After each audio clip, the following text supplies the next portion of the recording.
आज इमरान खान साहब की जमानत पर फाइनली दलाइल मुकम्मल हो चुके हैं दोनों साइड से। मैंने भी अपने तमाम सबमिशंस मुकम्मल कर लिए हैं और सरकार ने भी तकरीबन 2 दिन और 4 घंटे की दौरानिया जो थी वो सरकार ने ली। कभी भी ऐसा नहीं हुआ कि किसी बेल एप्लीकेशन में इतना टाइम और इतना मौका और अपॉर्चुनिटी दी जाए कि इस केस को संभाला जाए। शाम हो गई मगर केस संभला नहीं है मेरे हिसाब से सरकार से, और मैं बहुत पुरुमीद हूँ कि ये ज़मानत का केस है और इंशाल्लाह इमरान खान साहब की ज़मानत जो है वो आप 1-2 दिन में आप सुन लेंगे कि इस मुकदमे में ज़मानत होगी। और ज़मानत क्यों ना हो, क्योंकि इससे पहले 100 साल के अंदर कभी किसी प्राइम मिनिस्टर की, कभी किसी फॉरेन मिनिस्टर की ऑफिशियल सीक्रेट्स एक्ट में कभी प्रोसिक्यूशन नहीं हुई है। ये केस ऑफ फर्स्ट इम्प्रेशन है। जिस कानून को ऑनरेबल जजेस को समझने के लिए, सब लोगों को समझने के लिए 4 दिन लग जाएं, वो एक शख्स को जेल के अंदर रखना ये बिल्कुल गैर मुनासिब है। ये ट्रायल के मामलात हैं कि एविडेंस रिकॉर्ड होने के बाद देखा जाए कि उन्होंने कोई ऐसा कदम उठाया है जो कि नेशनल सिक्योरिटी के खिलाफ हो। पूरे इतने घंटों के दलाइल में हमने नहीं सुना कि फॉरेन पावर कौन सी है जो डिस्टर्ब हुई है या जो नाराज हुई है, या कौन सा नेशनल सिक्योरिटी का इशू है जो कॉम्प्रोमाइज हुआ है, या इमरान खान साहब ने ऑफिशियल सीक्रेट का जो निज़ाम है साइफर सिक्योरिटी का वो कैसे कॉम्प्रोमाइज हुआ है। ऑफिशियल सीक्रेट्स एक्ट का बिल्कुल जो है वो एप्लीकेशन वो होली आउट ऑफ प्लेस है। इसके अंदर मिनिस्ट्री ऑफ फॉरेन अफेयर्स मुद्दई ही नहीं है। 1 साल की ताखीर के बाद ये पर्चा रजिस्टर होता है।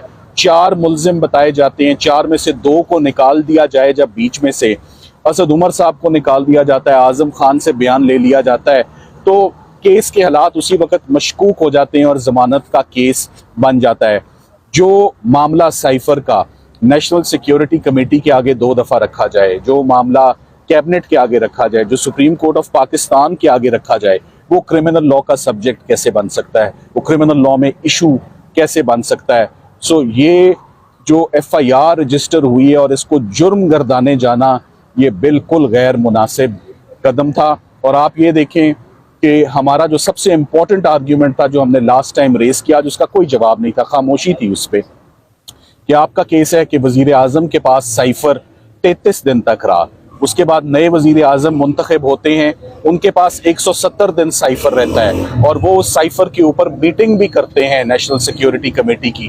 तो वो मीटिंग उन्होंने साइफर के बगैर कैसे कर ली, या 170 दिन खामोशी कैसे रही, या आप FIA बता दें कि आपने क्या जो सक्सेसर प्राइम मिनिस्टर थे उनको शामिल तफ्तीश किया, उनका बयान रिकॉर्ड किया, या उनको मुल्जिम बनाया इस केस में। जवाब है नहीं, खामोशी। तो ये तमाम के तमाम इंडिकेटर्स हैं कि इस केस में बहुत ज़्यादा भाम है। कोई एक एस्पेक्ट भी डिस्टर्बिंग नहीं रहा, कोई इसमें मुल्क को नुकसान नहीं हुआ। इसमें बल्कि मुल्क का फ़ायदा ही होता है कि आप किसी दूसरे मुल्क को रोकें कि हमारे अंदरूनी मामलात में मदाखलत ना करें। सो मेरा ये ख्याल है। ये बताइएगा, कौम के अंदर एक इंतशार फैल गया कि खान साहब को या सजाई मौत हो सकती है या 14 साल तक कैद की सजा उनको सुनाई जा सकती है। सर, कानून इस हवाले से क्या कहते हैं? अगर ये मुमकिन है तो उसके बाद आप लोगों का क्या लाएअमल होगा? जमानत के लिए क्या दरख्वास्तें देंगे? सुप्रीम कोर्ट से क्या रुजू? आपने बहुत सीरियस बात कर दी है ना। ये डेथ सेंटेंस का केस है ना, ये लाइफ इम्प्रिजनमेंट का केस है। मेरी नज़र में ये जुर्म ही नहीं है। ये बहुत जल्द जब जमानत का फैसला हो जाएगा तो आपको फिर समझ आ जाएगी कि इस केस के अंदर क्या और उसके अंदर क्या लिखा जाए। प्रोसिक्यूशन ने भारतीय अदालत उनके फैसले सुनाई अदालत में जी, तो थोड़ा सा वो बताइए। मैंने उसके ऊपर काफ़ी ऑब्जेक्शन रेज किया कि आपने जितने भी फैसले दिए, जितने भी आपने 14 साल तक कैद की सजा उनको सुनाई जा सकती है। सर, कानून इस हवाले से क्या कहते हैं? अगर ये मुमकिन है तो उसके बाद आप लोगों का क्या लाएअमल होगा? जमानत के लिए क्या दरख्वास्तें देंगे? सुप्रीम कोर्ट से क्या रुजू? आपने बहुत सीरियस बात कर दी है ना। ये डेथ सेंटेंस का केस है ना, ये लाइफ इम्प्रिजनमेंट का केस है। मेरी नज़र में ये जुर्म ही नहीं है।